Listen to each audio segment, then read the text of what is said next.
Terima kasih sudah klik video ini. Kali ini kita akan melanjutkan pembahasan tryout siaga TKA SMP halaman 191 untuk paket 1 nomor 16 sampai 30. Video ini adalah video lanjutan dari video sebelumnya ya untuk part 1. Silakan bagi Anda yang sudah punya buku siaga TKA penerbit Erlangga bisa dibuka. Kita akan bahas soal nomor 16 sampai 30. Nomor 16, perhatikan benda-benda berikut ini. Kita diminta untuk memberi tanda centang pada pernyataan yang benar sesuai dengan keempat gambar. Kita cek pernyataan pertama. Kedua rubik pada gambar 1 adalah dua bangun yang kongruen karena mempunyai ukuran dan bentuk yang sama. Kita cek di sini. Sama-sama rubik tapi di sini ukurannya berbeda. Ingat, syarat kongruen itu bentuknya harus sama sekaligus ukurannya juga sama. Karena ukurannya rubik itu berbeda, satu besar satu kecil, berarti pernyataan pertama salah. Kita abaikan saja. Kemudian pernyataan yang kedua kita cek. Kedua kursi pada gambar yang kedua adalah dua bangun yang kongruen karena mempunyai ukuran yang sama, bentuk yang sama walaupun berbeda warna. Sesuai ya di sini teman-teman sekalian ya. Bentuknya sama, ukuran sama, warnanya berbeda. Ini sudah memenuhi syarat kongruen. Berarti pernyataan kedua benar. Kita centang. Pernyataan yang ketiga, kedua bola pada gambar ketiga adalah dua bangun yang kongruen karena mempunyai ukuran dan bentuk yang sama walaupun bahan yang digunakan berbeda. Ini juga sudah memenuhi syarat dari kongruen ya, yakni ukuran dan bentuknya sama walaupun bahannya berbeda. Berarti pernyataan ketiga kita centang ya, karena benar. Kemudian pernyataan yang keempat, kedua botol pada gambar keempat adalah dua bangun yang kongruen karena mempunyai ukuran dan bentuk yang sama, walaupun isinya berbeda. Ini juga benar ya, sudah memenuhi syarat kongruen, berarti kita centang. Ada 3 jawaban yang benar dari 4 jawaban yang disediakan. Kemudian soal berikutnya nomor 17, Amin dan Samsi bermain menggunakan papan bidang koordinat dan spinner. Hasil pemutaran spinner 1 untuk nilai X dan spinner 2 untuk nilai Y. Hasil pemutaran spinner adalah sebagai berikut. Yang atas ini punya Amin, ya. Yang ini X, yang ini Y. Yang bawah ini miliknya Samsi, yang ini X dan yang ini adalah Y. Kita nanti akan diminta untuk memberikan tanda centang pada ketiga pernyataan berikut ini. Ya atau tidak. Untuk Amin sendiri, koordinat X-nya itu adalah min 4. Itu artinya dia melangkah 4 satuan ke kiri, kemudian sumbu Y-nya di sini menuju ke angka negatif 2, berarti itu maknanya ke bawah ya. Berarti 2 langkah ke bawah, sedangkan Samsi di sini X-nya menuju angka 0 ya, berarti itu artinya 0 langkah baik ke kanan maupun ke kiri ya. Kemudian untuk Samsi di sini sumbu Y-nya ada 3, itu artinya 3 langkah ke atas. Sekarang kita cek pernyataan pertama, Samsi berjalan 3 langkah ke atas, benar. Sedangkan Amin berjalan 4 langkah ke kiri, benar. Dan 2 langkah ke bawah juga benar. Berarti pernyataan yang pertama ini benar ya. Kita centang kolom ya. Selanjutnya untuk pernyataan kedua, jika posisi awal Amin dan Samsi di titik 0,0, jarak mereka berdua setelah melangkah adalah akar 41. Koordinat dari Amin sendiri adalah negatif 4, negatif 2. Untuk Samsi koordinatnya 0,3. Untuk mengetahui jarak kedua posisi ini, maka kita menggunakan rumus akar dari X2 dikurangi X1 kuadrat ditambah Y2 dikurangi Y1 kuadrat. Misalkan saja 0 ini sebagai X2, negatif 4 sebagai X1. Berarti 0 dikurangi negatif 4 itu seperti 0 ditambah 4. Kemudian Y2 dikurangi Y1 berarti 3 dikurangi negatif 2 akan berubah menjadi penjumlahan ya. 3 ditambah 2. 0 tambah 4 itu 4 dikuadratkan 16. 3 tambah 2, 5 dikuadratkan 25. Hasil penjumlahannya adalah 41. Kemudian karena di sini masih ada tanda akar, maka tanda akarnya ikut ya. Hasil akhirnya adalah akar 41. Sudah sesuai ya, berarti kita centang kolom ya. Kemudian pernyataan yang ketiga, Samsi akan berada di tempat Amin jika dilakukan translasi oleh titik min 4,4. Ingat, kita cek koordinatnya Samsi 0,3. Kalau ditranslasikan dengan negatif 4 dan 4 hasilnya adalah negatif 4,7. Jadi 0 ditambah negatif 4, 3 ditambah 4 hasilnya 7. Nah, posisi ini adalah bukan posisinya Amin, karena posisinya Amin negatif 4, negatif 2. Berarti pernyataan ketiga salah, teman-teman sekalian. Atau kita centang kolom tidak benar. Lanjut ke soal nomor 18. Sebuah mercusuar, kapal bahari alam atau BA, dan kapal segara mandiri atau SM digambarkan sebagai berikut. Ini kapal SM, ini kapal BA, ini mercusuarnya. Jika tinggi mercusuarnya adalah 90 meter, jarak antara kapal BA dan SM adalah, berarti SM dan BA ini kita misalkan saja X, kemudian BA ke mercusuar kita ibaratkan Y. Kita akan menggunakan konsep Pitagoras ya teman-teman sekalian, karena ini berhubungan dengan segitiga siku-siku. Untuk mencari Y ya, caranya adalah akar dari 150 kuadrat dikurangi 90 kuadrat. 150 kuadrat itu menghasilkan 22.500, 90 kuadrat menghasilkan 8.100. Kalau kita kurangi hasilnya 14.400, akar dari 14.400 adalah 120 meter. Berarti Y di sini bernilai 120 meter.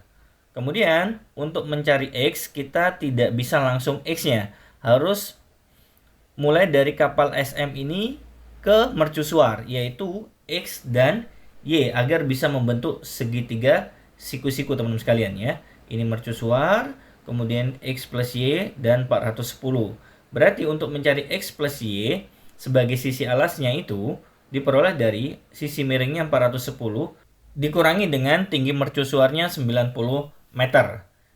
Hasil pengkuadratan dari masing-masing adalah sebagai berikut. Kemudian kita kurangi hasilnya adalah akar dari 160.000 yakni bernilai 400. Ingat Y-nya kan sudah ketemu 120.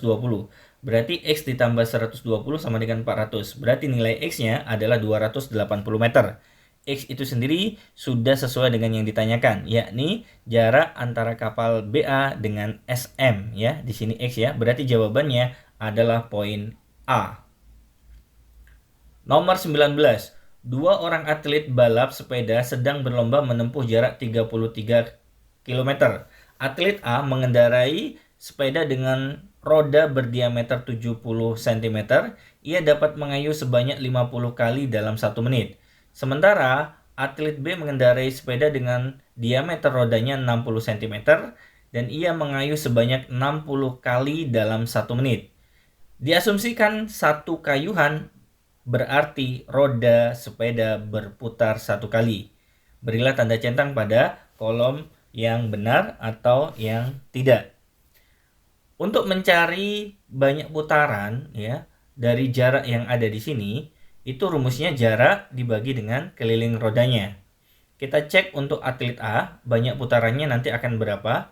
Jaraknya 33 km dibagi dengan keliling roda berbentuk lingkaran, berarti rumusnya adalah PD. 33 km ini kita ubah menjadi satuan cm ya, karena di sini diameternya satuannya adalah cm. Berarti 33 menjadi 3.300 cm, Pi-nya 22/7, diameter untuk atlet A 70. 70 dibagi dengan 7 hasilnya adalah 10. 22 dikali 10 hasilnya 220. 3.300 dibagi dengan 220 hasilnya adalah 15.000 kali. Untuk menghitung waktu pada atlet A berarti 15.000 kali dibagi dengan 50 kali setiap menitnya. Diperoleh 300 menit atau setara dengan 5 jam. Ternyata setelah kita mencari banyak putaran dan waktunya A, kita bisa menjawab pernyataan ketiga. Atlet A membutuhkan waktu 5 jam untuk sampai di garis finish. Sesuai ya. Di sini waktunya 5 jam, berarti kita centang kolom ya. Selanjutnya kita akan mencari banyak putaran untuk atlet B. Rumusnya sama ya. Jarak dibagi keliling roda berbentuk lingkaran 33 km dibagi PD. Kita ubah jadi satuan cm menjadi 3.300 cm, Pi-nya 3,14 dikali dengan diameternya adalah 60. 3,14 dikali 60 hasilnya 188,4. Kalau dibagi hasilnya adalah 17.516 kali putaran. Untuk mencari waktunya Berarti 17.516 ini dibagi dengan 60 kali dalam 1 menit. Diperoleh 292 menit, teman-teman sekalian. Atau setara dengan 4,8 jam. Kemudian kita tampilkan hasil dari perhitungan atlet A dan perhitungan atlet B. Kita cek pernyataan kedua. Jumlah kayuhan atlet B lebih banyak daripada kayuhan atlet A. Benar ya? Di sini kayuhannya total 17.516. Kemudian untuk atlet A cuma 15.000 kali. Berarti pernyataan kedua benar ya. Kita centang yang ya. Pernyataan pertama, waktu tempuh atlet A lebih cepat daripada atlet B. Nah, ini pernyataannya salah ya. Karena waktu yang lebih cepat itu justru atlet B 4,8 jam, atlet A 5 jam. Berarti pernyataan pertama ini tidak sesuai dengan apa yang kita temukan. Justru sebaliknya, atlet A lebih lambat daripada atlet B. Nomor 20. Perhatikan gambar berikut ini. Daerah yang diarsir pada gambar tersebut menunjukkan daerah yang terdampak banjir rob. Jika sisi miring trapesium adalah 13 km, berarti ini ya, 13 km, dan luas daerah yang tidak terdampak banjir rob adalah 410 km persegi, luas daerah yang terdampak banjir rob adalah, berarti yang ditanyakan adalah luas arsirannya. Kita akan uraikan masing-masing ukuran pada gambar ini ya. Kita cek di sini, ini gambarnya trapesium. Untuk mencari jari-jarinya, kita akan melalui bantuan garis tingginya, di mana tingginya itu kan 12. Anggap saja yang atas ini sebagai X terlebih dahulu. Kita terapkan teorema Pythagoras ya, karena ini adalah segitiga siku-siku. Berarti X diperoleh dari 13 kuadrat dikurangi 12 kuadrat, yakni 169 dikurangi 144, hasilnya adalah akar 25. Akar dari 25 adalah 5, berarti X ini bernilai 5 teman-teman sekalian. Karena totalnya 25, berarti sisanya adalah 20. Karena dibagi 2 dengan panjang yang sama, berarti di sini 10, di sini juga 10. 10 inilah yang disebut dengan jari-jari lingkarannya teman-teman sekalian. Kemudian untuk menjawab soal kita menggunakan skema luas yang tidak diarsir itu diperoleh dari luas lingkarannya ditambah dengan luas trapesiumnya dikurangi 2 kali luas arsiran. Kenapa kok dikurangi 2 kali luas arsiran? Karena di sini arsirannya mengenai trapesium dan mengenai lingkarannya. Jadi di sini muncul angka 2. Kita masukkan yang diketahui luas yang tidak diarsir adalah 410. Luas lingkarannya rumusnya adalah pi r kuadrat. Luas trapesiumnya kita masukkan A tambah B kali T per 2 dikurangi 2 kali luas arsirannya. 410 kita tulis ulang. Pi r kuadrat ini berarti pi-nya kita ganti 3,14. R kuadrat di sini R-nya 10 berarti R kali R 100. A ditambah B ya, sisi sejajar ya. Berarti 25 ditambah dengan 20. Jadi 25 itu yang atas, kemudian yang bawahnya adalah 20 dikali tingginya 12 dibagi 2 dikurangi dengan 2 kali luas arsirannya. 410 kita tulis ulang, 3,14 kali 100 berarti 314. 12 bisa kita bagi dengan 2, hasilnya adalah 6. 45 dikalikan 6 hasilnya 270 dikurangi dengan 2 kali luas arsiran. Hasil penjumlahan dari 314 dengan 270 adalah 584 dikurangi dengan 2 kali luas arsiran. Berarti untuk mencari 2 kali luas arsiran, tinggal 410-nya kita pindah ke kanan, berarti menjadi pengurangan. Hasil pengurangannya adalah 174. Berarti luas arsirannya adalah 174 dibagi dengan 2. Kita mendapatkan hasil akhir 87 km persegi. Jawabannya poin B. Lanjut nomor 21. Perhatikan gambar alat pengeruk sampah berikut ini. Ini mirip seperti prisma segitiga tapi tidak utuh ya, karena atasnya berlubang ya. Luas permukaan dari alat pengeruk sampah tersebut adalah, luas permukaan dari gambar pengeruk sampah ini terdiri dari 2 kali luas segitiga. Ini bagian depan dengan bagian belakang sama ukurannya. Kemudian luas alasnya berbentuk persegi panjang dan luas yang samping juga berbentuk persegi panjang. Luas segitiganya kita ganti dengan rumus alas kali tinggi per 2. Luas alasnya karena berbentuk persegi panjang berarti panjang kali lebar. Luas bagian samping juga berbentuk persegi panjang berarti panjang kali lebar. A-nya kita ganti dengan 24, tingginya segitiganya adalah 10. Panjang kali lebar berarti 20 kali 24. Untuk bagian sampingnya berarti 20 kali 10. 2 bisa kita coret dengan 2, hasilnya 1. 24 kali 10, 240. 20 kali 24 hasilnya 480, 20 kali 10 hasilnya 200, total hasilnya adalah 920 cm persegi. Jawabannya C. Nomor 22, perhatikan gambar apel berikut ini. Apel dirotasi dengan pusat 0,0. Kita diminta untuk memberi tanda centang pada gambar yang sesuai dengan rotasi masing-masing. Untuk gambar pertama, koordinat dari titik apel yang pertama kita tentukan dulu. Di sini koordinatnya adalah 4,3. 4 itu sebagai X, kemudian 3 itu sebagai Y. Kita cek gambar pertama benar atau salah. Jika dirotasikan 90 derajat, apakah benar posisinya di sini? Tentu kita harus mengingat atau boleh melihat dari rotasi masing-masing sudut. Kalau 90 derajat, yang awalnya XY berarti berubah menjadi min Y, X. Berarti dari awalnya 4,3 itu berubah menjadi min 3,4. Nah, ini sudah sesuai ya, ke kiri 3, ke atas 4. Berarti pernyataan pertama ini kita centang. Kemudian yang kedua kita cek rotasi negatif 90 derajat. Yang awalnya X, Y 4,3 berubah menjadi Y, min X. Berarti akan berubah menjadi 3, min 4. Ternyata posisi apelnya tidak sesuai dengan koordinat yang sudah kita temukan. Berarti pernyataan kedua salah. Sekarang kita cek gambar yang ketiga, rotasi terhadap 180 derajat. Di sini awalnya XY berubah menjadi min X, min Y. Berarti tandanya berubah semua ya. Awalnya 4,3 berarti menjadi min 4, min 3. Ini juga sudah sesuai ya. Berarti benar, kita centang. Yang terakhir rotasi 270. Awalnya XY berubah menjadi Y, min X. Berarti awalnya 4,3 berubah menjadi 3, min 4. Ini juga sudah sesuai ya. Berarti kita centang. Jadi ada 3 gambar yang benar dan 1 gambar yang salah.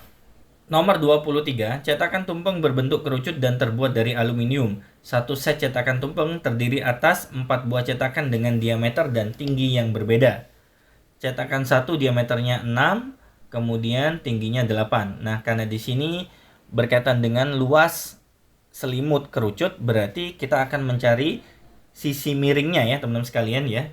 Dimana sisi miring itu diperoleh dari S sama dengan akar dari R kuadrat ditambah T kuadrat. R adalah jari-jari dan T-nya adalah tinggi. Untuk cetakan pertama ini kita cari S-nya dulu. Anggap saja S1 ya. Karena diameternya 6 berarti jari-jarinya adalah 3. Tingginya 8 kita masukkan ke sini. 3 kuadrat ditambah 8 kuadrat hasilnya adalah akar 53. Akar dari 53 ini adalah 7,28. Kemudian untuk sisi miring yang kedua ya. Diameternya 8 berarti jari-jarinya adalah 4, tingginya 10 ya. Hasil pengkuadratannya masing-masing 16 dan 100. Kalau kita jumlahkan berarti akar dari 116, hasil akhirnya adalah 10,77. Kemudian untuk cetakan yang ketiga, sisi miringnya, diameternya 10 berarti jari-jarinya 5, kemudian tingginya 12. Hasil pengkuadratan masing-masing 25 dan 144. Kalau kita jumlahkan adalah 169. Akar dari 169 adalah 13. Kemudian untuk sisi miring yang cetakan yang keempat, diameternya 12, berarti jari-jarinya 6. Hasil pengkuadratan masing-masing ya adalah 36 dan 256. Kalau kita jumlahkan 292, hasil akarnya adalah 17,1. Karena kita sudah mendapatkan sisi miring pada masing-masing cetakan, kita langsung menghitung luas aluminiumnya ya, berarti luas selimut kerucut yakni Pi kali R kali S. Pi-nya kita gunakan 3,14 untuk cetakan pertama, R-nya kita menggunakan 3, dan S-nya menggunakan 7,8. Kalau kita kalikan hasilnya 68,6. Ternyata pernyataan pertama salah ya, karena di sini dikatakan kurang lebih 47 cm persegi. Padahal sangat jauh selisihnya. Cetakan kedua, rumusnya sama, Pi-nya kita ganti 3,14, R-nya kita ganti 4, kemudian S-nya kita ganti 10,77. Hasil perkaliannya adalah 135,27. Pernyataan kedua benar karena di sini disebutkan kurang lebih ya, berarti sekitaran 135. Kemudian pernyataan ketiga kita cek lewat cetakan yang ketiga, rumusnya sama, P-nya ganti 3,14, R-nya ganti 5, kemudian S-nya 13. Hasil perkaliannya adalah 204,1. Ini juga benar ya, karena di sini ada kata-kata kurang lebih 204, berarti sudah sesuai ya. Kemudian cetakan yang keempat kita cek, P-nya kita ganti 3,14, R-nya diganti 6, S-nya diganti 17,1, hasil perkaliannya adalah 322,164. Ternyata salah ya, karena di sini kurang lebih 288. Berarti hanya ada 2 pernyataan yang benar dari 4 pernyataan yang disajikan. Lanjut ke soal nomor 24. Gelas unik seperti gambar berikut ini memiliki alas dan atas berbentuk segi 4. Ukurannya juga sudah disediakan masing-masing. Kita akan mencentang pernyataan yang benar atau yang salah. Gelas pertama berisi lebih dari 0,3 liter. Kita cek ya, karena di sini bentuknya balok, berarti kita gunakan rumus P kali L kali T. 6 kali 6 kali 8 hasilnya adalah 288 cm kubik. Kalau kita ubah jadi satuan liter, berarti dibagi 1000 menjadi 0,288 liter. Ternyata salah ya, karena di sini pernyataan pertama lebih dari 0,3, sedangkan yang kita temukan adalah kurang dari 0,3 liter. Berarti kita centang yang salah. Gelas kedua berisi lebih dari 0,5 liter. Kita cek gelas kedua, rumusnya sama ya. 6 kali 6 kali 15 hasilnya adalah 540. Kalau kita ubah menjadi satuan liter dibagi 1000 berarti 0,540 liter.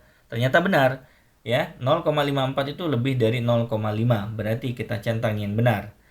Gelas yang ketiga kita cek 6 kali 6 kali 20 hasilnya 720. Kita konversi menjadi satuan liter menjadi 0,720 liter. Ternyata pernyataan ketiga salah ya, karena di sini diminta lebih dari 1 liter, padahal yang kita temukan kurang dari 1 liter. Berarti kita centang yang salah. Lanjut nomor 25, perhatikan gambar bandul besi berikut ini. Di sini jari-jarinya disimbolkan sebagai R, tinggi kerucut juga R. Ini kalau kita belah kan menjadi 2 bagian ya, setengah bola dengan kerucut. Ini juga sama, kalau kita belah ini setengah bola dengan tabung. Di mana jari-jari setengah bolanya adalah R dan tinggi tabungnya juga R. Berat bandul yang pertama 6 gram. Berilah tanda centang pada kolom yang benar atau salah pada masing-masing pernyataan. Nah, kita cek dulu, karena ini berkaitan dengan berat, berarti maksudnya adalah volume ya. Kita cek untuk volumenya kerucut. Rumusnya kan sepertiga pi R kuadrat T, di mana T-nya kerucut, tingginya kerucut ini setara dengan R-nya, berarti T ini kita ganti R. R kuadrat kali R berarti R-nya menjadi R pangkat 3. Kemudian untuk setengah bola, rumusnya 2/3 pi R pangkat 3. Kemudian untuk volume tabung pi R kuadrat T, karena T-nya itu adalah senilai dengan R, berarti T yang ada di sini diganti R. R kuadrat dikali R berarti R-nya nanti akan berubah menjadi pangkat 3. Selanjutnya, kita akan menjawab pernyataan pertama dengan cara mengetahui perbandingannya. V1 jika dibandingkan V2, itu berarti membandingkan bangun ruangnya ya. Yakni V1 terdiri dari kerucut, kemudian setengah bola, sedangkan bangun yang kedua itu terdiri dari setengah bola dan tabung, teman-teman sekalian. Kita masukkan volume kerucut yang sudah kita temukan sepertiga pi R pangkat 3. Volume setengah bola adalah 2/3 pi R pangkat 3. Volume setengah bola 2/3 pi R pangkat 3. Volume tabungnya adalah pi R pangkat 3. 1/3 ditambah 2/3 itu kan 1. Berarti yang atas bernilai pi R pangkat 3. Yang bawah 2/3 ditambah 1 atau ditambah 3/3 berarti hasilnya 5/3 pi R pangkat 3. Pi R pangkat 3 bisa kita coret atau dibagi, hasilnya 1. 1 dibagi 5/3 hasilnya adalah 3/5 atau 3/5. Berarti pernyataan pertama benar. Pernyataan yang kedua, berat bandul yang kedua apakah 10 gram? Kita cek lewat perbandingannya. Di mana V1 berbanding V2 tadi kita temukan 3/5. V1-nya ya bernilai 6 gram ya. Kemudian kita kalikan silang berarti 3V2 sama dengan 6 gram kali 5 hasilnya 30 gram. V2 sama dengan 10 gram. Ternyata benar ya. Berarti kita centang. Kemudian totalnya kita cari. 6 gram ditambah dengan 10 gram hasilnya 16 gram. Ternyata tidak sesuai dengan pernyataan ketiga karena di sini disebutkan 15 gram. Berarti kita centang yang salah. Nomor 26. Perhatikan gambar pupuk tablet berikut ini. Ini terdiri kalau kita belah ya, yakni terdiri dari setengah bola, tabung, dan setengah bola. Setengah bola tambah setengah bola itu menunjukkan 1 bola penuh. Kemudian kita diminta untuk mencari berat maksimum pupuk yang dapat dimasukkan ke dalam setiap tabletnya. Berarti ini berkaitan dengan volume ya, di mana 1 cm kubik itu setara dengan 1 gram. Berarti kita cari dulu volume bola 4/3 pi R pangkat 3. Kemudian di sini karena diameternya 6 berarti R-nya adalah 3. 4/3 Pi-nya diganti 3,14, R-nya diganti 3 ya. 3 dengan 3 kita coret, 4 kali 3,14 kali 3 kali 3 hasilnya adalah 113,04 mm kubik. Kita ubah menjadi satuan cm kubik berarti dibagi 1000 menjadi 0,11304 cm kubik ya. Kemudian untuk volume tabung sendiri pi R kuadrat T, di mana Pi-nya kita ganti 3,14, R-nya sama seperti R-nya bola yakni 3 ya, dikali 3, kemudian tingginya adalah 17 mm. Hasil perkaliannya adalah 480,42 mm kubik. Kalau kita ubah menjadi cm kubik menjadi 0,48042 karena dibagi 1000 ya. Kemudian hasil dari penggabungan volume tersebut adalah 0,59346 cm kubik atau setara dengan satuan gram. Berarti jawaban yang mendekati benar adalah poin B, teman-teman sekalian. 0,594. Nomor 27. Setiap hari Jumat, SD Mahardika mendata berat badan siswanya. Berikut adalah data berat badan siswa di kelas 2. Karena ini berkaitan dengan rata-rata, berarti kita cari rata-ratanya ya, dengan cara mengalihkan berat badan dengan frekuensinya. 26 dikali 1, 26, 28 kali 2, 56, 29 kali 7, 203, 30 kali 5, 150, 31 kali 3 adalah 93, 33 kali 1, 33, 35 kali 1, 35. Total frekuensinya adalah 20. Berarti untuk mencari rata-ratanya, semua nilai ini ya, mulai dari 26 sampai 35 dijumlahkan nanti dibagi frekuensinya 20. Hasil penjumlahan bagian atas adalah 596 dibagi 20 hasilnya 29,8. Pernyataan pertama salah ya, karena di sini rata-ratanya 29,4. Kemudian pernyataan kedua kita cek, siswa yang berat badannya lebih dari rata-rata. Tadi rata-ratanya 29,8, berarti yang lebih itu mulai dari 30 sampai 35, yakni terdiri dari 5 orang, 3 orang, 1 orang, dan 1 orang, totalnya 10 orang. Berarti benar ada 10 siswa ya. Kita centang. Pernyataan yang ketiga, sebagian besar berat badan dari siswa kelas 2 adalah 29, berarti modusnya benar. Di sini 29 ada 7 orang ya, berarti kita centang. Kemudian selisih berat badan tertinggi dan terendah. Yang tertinggi 35, yang terendah 26. Kalau kita kurangi hasilnya 9, berarti benar ya, 9 kg, berarti kita centang. Selanjutnya nomor 28. Ya, di sini ada hasil panen kopi untuk semester 1 dan semester 2. Karena ini berkaitan dengan rata-rata, kita cari rata-ratanya ya teman-teman sekalian. Untuk yang hasil panen kopi semester 1 mulai dari Januari sampai Juni. Rumus rata-ratanya adalah kita jumlahkan semua pada masing-masing bulan dibagi dengan banyaknya bulan. Januari ada 52, Februari ada 50, Maret ada 65, April 70, kemudian Mei 68, dan yang terakhir Juni 65. Hasil penjumlahannya adalah 370 dibagi 6 bulan hasilnya 61,67. Selanjutnya untuk rata-rata hasil panen kopi semester 2. Untuk bulan Juli adalah 68, Agustus 54, September 75, Oktober 80, kemudian November 60, dan Desember 82. Hasil penjumlahan bagian atas adalah 419. Kalau dibagi 6 hasilnya adalah 69,83. Apakah pernyataan pertama benar? Kita cek. Rata-rata hasil panen kopi pada semester 2 mengalami peningkatan. Benar ya, yang awalnya 61,67 berubah menjadi 69,83. Berarti kita centang yang benar. Pernyataan yang kedua, nilai jangkauan hasil panen kopi pada semester 1 lebih tinggi daripada yang semester 2. Kita cek, nilai tertinggi pada semester 1 adalah 70, nilai terendahnya 50. Berarti jangkauannya tinggal dikurangi ya, hasilnya 20. Untuk semester 2, yang paling tinggi 82, kemudian yang paling rendah 55. Kalau kita kurangi, hasilnya adalah 27. Ternyata pernyataan kedua salah ya, justru semester 2 yang lebih tinggi daripada semester 1. Berarti kita centang yang salah. Kemudian pernyataan yang ketiga, pada semester 1 tidak ada hasil panen kopi yang mencapai 80 kuintal atau lebih. Kalau kita lihat di tabel ini ternyata benar ya, tidak ada yang mencapai 80 kuintal bahkan lebih. Berarti kita centang yang benar. Nomor 29, perhatikan grafik penjualan produk Sofia di kota A berikut ini.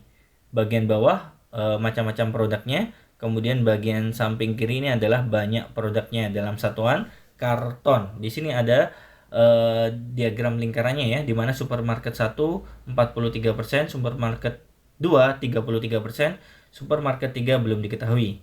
Banyak produk Sofia yang didistribusikan ke supermarket 3 adalah, berarti kita cari persentase dari supermarket 3 dulu. S3 diperoleh dari 100% dikurangi hasil penjumlahan antara S1 dengan S2 atau supermarket 1 dengan supermarket 2. Hasilnya adalah 24%. Kemudian total produknya mulai dari deterjen cair 1200, kita jumlahkan sampai sampo ini ya, yang jumlah kartonnya adalah 1000, totalnya adalah 10.800. Berarti untuk mencari banyak produk Sofia yang didistribusikan pada supermarket yang ketiga, caranya adalah 24/100 dikalikan dengan 10.800. Nolnya bisa kita coret, 24 kali 108 hasilnya adalah 2.592 karton. Jawabannya adalah poin C. Nomor 30, terdapat kriteria dalam hal kenaikan kelas, yaitu siswa akan tinggal kelas atau tidak naik jika yang pertama, minimal 4 mata pelajaran yang nilainya kurang dari KKM 75, yang kedua, nilai karakter atau sikapnya kurang baik, dan yang ketiga, ketidakhadiran tanpa izin lebih dari 15 hari. Di sini diketahui ada 4 anak, AA, BB, CC, dan DD sesuai dengan catatan masing-masing. Ketentuannya harus kita cek di sini. Siswa tidak naik kelas jika memenuhi satu atau beberapa kriteria kenaikan kelas yang sudah ditentukan. Berarti kita cek pernyataan pertama nanti ya, benar atau salah disesuaikan dengan keterangan yang diketahui. Untuk anak yang bernama AA, nilai matematika 72, IPA 65, bahasa Inggris 70. Ternyata untuk kriteria pertama dia lolos. Kemudian kriteria yang kedua, karakternya baik, berarti lolos juga. Kemudian alfanya 10 hari juga lolos. Berarti anak yang bernama AA ini naik kelas. Kemudian anak yang bernama BB ini kita cek nilai tidak ada yang di bawah KKM, berarti lolos. Karakter baik berarti lolos. Alfa 30 hari. Nah, ini yang nggak lolos. Karena sudah memenuhi satu syarat dari syarat yang ada, berarti BB tidak naik karena alfanya lebih dari 15 hari. Kemudian anak bernama CC ini kita cek ada satu nilai di bawah KKM, berarti lolos. Kemudian karakternya kurang baik, tidak lolos. Alfanya 15 hari ya. Berarti ada satu kriteria di sini yang membuat dia tidak naik. Jadi statusnya tidak naik. Kemudian yang DD, nilai matematika, IPA, bahasa Inggris dan prakaryanya di bawah KKM berarti tidak lolos ya. Walaupun karakternya baik dan alfanya 20 hari. Berarti ada dua kriteria yang memenuhi untuk tidak naik kelas. Berarti DD tidak naik kelas. Kita cek pernyataan pertama. Siswa yang bernama AA dapat naik kelas, tetapi siswa yang bernama BB tinggal kelas atau tidak naik kelas. Benar ya? AA naik, BB tidak naik. Kita centang. Pernyataan kedua, terdapat 3 siswa yang tidak naik kelas dan hanya 1 siswa yang naik kelas. Benar? Kita centang. Siswa yang bernama CC dan DD tidak naik kelas. Benar, kita centang. Pernyataan yang keempat, siswa CC dan DD tinggal kelas karena memenuhi 2 kriteria. Ini salah ya, karena CC hanya 1 kriteria, yakni karakternya kurang baik, sedangkan DD 2 kriteria. Jadi kalau di sini disampaikan CC dan DD tidak naik karena 2 kriteria, adalah pernyataan yang salah. Berarti tidak perlu kita centang, teman sekalian. Gimana? Paham ya? Bisa ngikuti teman sekalian? Itu tadi pembahasan video lanjutan dari video sebelumnya yang sudah kita bahas. Terima kasih banyak sudah menyaksikan video ini. Jangan lupa like, share, dan subscribe. Semoga bermanfaat. Insya Allah kita ketemu lagi pada pertemuan berikutnya. Assalamualaikum warahmatullahi wabarakatuh.